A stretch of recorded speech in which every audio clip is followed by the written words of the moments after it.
Just give a brief description of how to use a drywall router. This is nice, it's cordless, it's perfect for drywall work because you don't have to drag that cord around with you every place.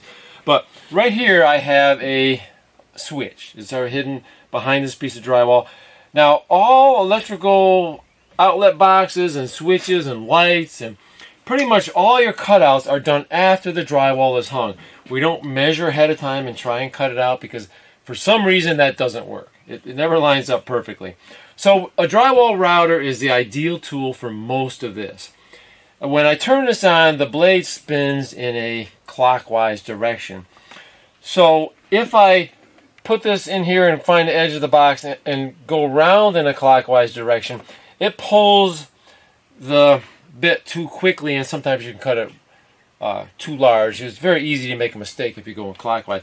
So typically we go in a counterclockwise direction because it ends up with a nicer cut. So what I do, this is the center of the box, I'm going to stick it in, go to the edge and then jump over the edge and then go in a counterclockwise direction to cut. And there's a little bit of pressure on there but not a lot because the only screw I have is over in this corner. If it wasn't tight against the box, I may have to tack it in place over here, but never firmly attach it because we don't want a mistake. Every time you cut something wrong, it's a repair. So if we have 100 outlet and electrical boxes in the house, we don't want to have 100 mistakes. It's going to take a whole day to correct that many mistakes because each mistake does take 4 or 5 minutes to fix. So let me just briefly or quickly show you how I do this. Go to the center, jump over the edge, and then go in a counterclockwise direction.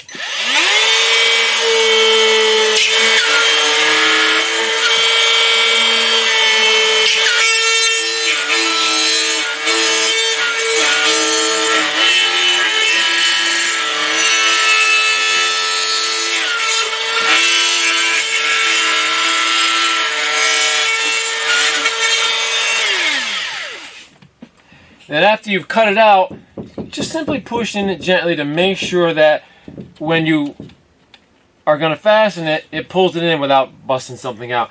Because with electrical switch covers and things, they don't cover much. So any little mistake, like let's say I cut it wrong, just a little corner out like that, a mistake like that size, that's going to need to be patched because the cover isn't going to hide it later. So anytime you make a mistake, you want to highlight it. I'll just circle it and put an arrow to it. So that way when the people come in to tape, they know that there's going to need to be a repair. They don't try to hide it. Highlight it so the tapers know what they need to do. So that's really the only way that I cut out any electrical boxes or lights nowadays. I used to cut them all out with a utility saw, which is quite difficult to do after it's already attached, but still that would be how you would want to do it. But the router is definitely the tool of choice. That in the teeth. It's ideal for cutting drywall. It's a very stiff, thick blade as well.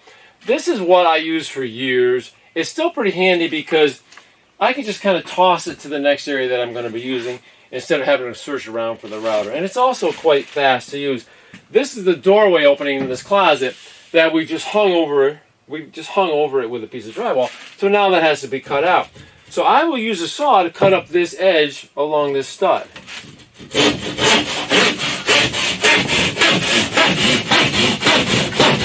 I can just kind of feel it as I saw. And the trick to not messing up the good face here is I'm only sawing as I'm pushing in. When I'm sawing, now I'm relaxing.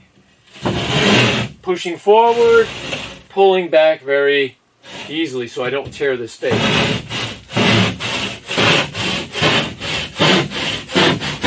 Let's go up until I hit the header. Now, the other method that most people are actually using is to use a drywall router. It's the same thing. I'm just going to follow right along the edge of this stud.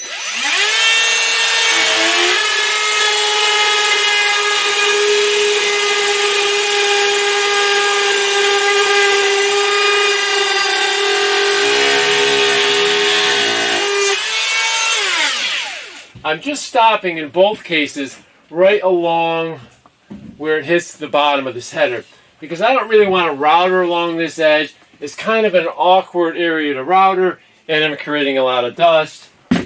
So what I like to do, I'm actually going to go to the back side and score with my knife along that header.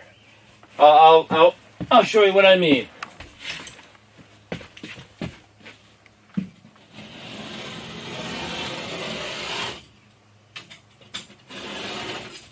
I just scored along the back. Now I'm able to just fold it forward.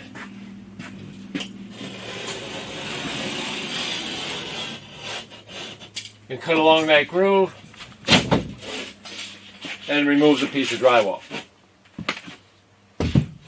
So a couple of simple methods for cutting along the doorway without creating a lot of dust. Another interesting technique for cutting drywall is whenever you have a wall that kind of isn't a tight fit between two other walls, you can actually hang that sheet a little longer. Like let's say this wall is 9 feet and I've hung a 10-foot piece of drywall. I don't need to measure 9 feet and take my T-square and cut it to that length. I can just hang it and then fasten it and then score along the back side of this and snap it off. So let me show you how I cut that off. So you can see that I have the drywall hung a little bit long. Here's the outside corner. I'm just going to take my knife and just cut along the outside corner stud here. So this I'm doing instead of measuring and using a T-square and cutting. I've got a perfect length cut. I just simply snap along that edge.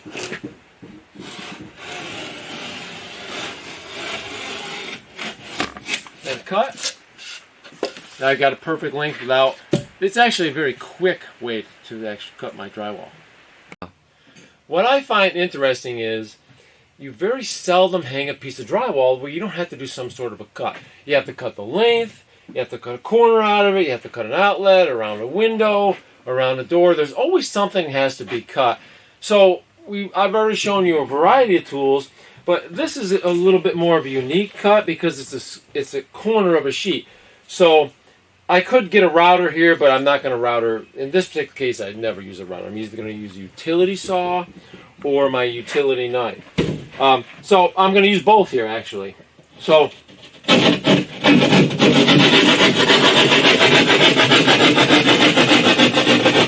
I need to make one cut with a saw. When you're cutting a corner out of a piece of drywall, this is the time where you actually want to have the good face facing out towards you, because what happens is, as I went through with that knife, I've actually burred this paper up pretty badly, which does matter. When you go to tape this later, really having a much smoother edge is important. So we wouldn't want all that frayed up paper to be on the good face of the drywall. Okay, so I made the first cut with the saw. I'm going to make the next cut with my knife. I simply just score along that line, snap it back, and make my cut. So there's a combination of a utility saw and my utility knife to cut a corner piece out of a sheet of drywall. I want to talk a little bit now about ripping long strips of drywall. There are all kinds of tools on the market that help you rip and score and stuff, but I'm just going to stick with the basics. I just use a tape measure and a utility knife. Let's say I need an 8-inch piece. I simply hold my finger and thumb along the 8-inch mark, and I'm just going to pull it along the top edge. So I just take a sharp knife, go right along, keeping it as square as possible to the top edge as I go to the other end of the sheet. And notice once again, I'm not pushing real hard on that knife. All I'm trying to do is cut through the paper. So there's an 8-inch rip. Let's say I need multiple rips. Let's say I need another 8-inch rip. I'm not going to snap this one off and then score for the next rip. I'm going to do it right away while I still have this nice straight factory edge of the panel. So my next rip would be done right away, and maybe I'd get 3 all nice clean edges. But I'm just going to show you this one. So now I need to snap this and score it from the back side. I'm just going to twist this around so you can see better.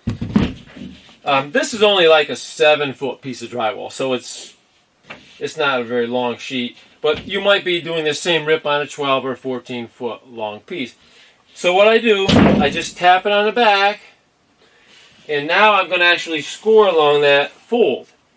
But as I get further away from that end of the sheet, I don't want that to fall off and tear and be difficult to handle.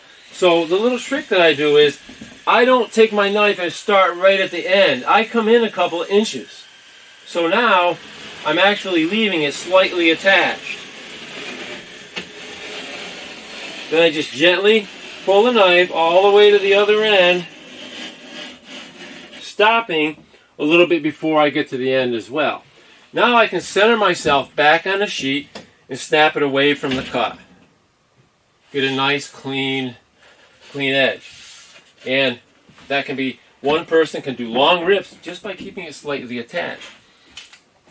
So that's basically a simple explanation of doing the rip. Now I thought I could just transition right into, if this was a piece that I wanted, it's slightly jagged because it's drywall. We didn't cut it with a power saw or a table saw, so it's a little bit, can be a little bit rough. So I just use like a rasping tool to clean that edge. So I simply just run it down, and it cleans off any little burrs and things that I have on there. It's kind of funny because I was hanging drywall at this house and I hired these guys to help me, and they didn't have a rasping tool. It was really funny what they were doing. And I don't recommend this, I just gotta tell you because it's kind of funny. It was just plywood on the floor. So after they made that cut, they would just rub it back and forth on the floor, so their plywood actually became like the rasp that they were using, which I thought was kind of an interesting technique. It's not something I'm necessarily recommending.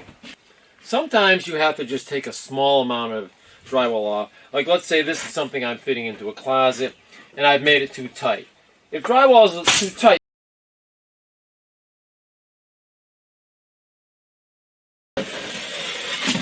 then take your knife and score it right off.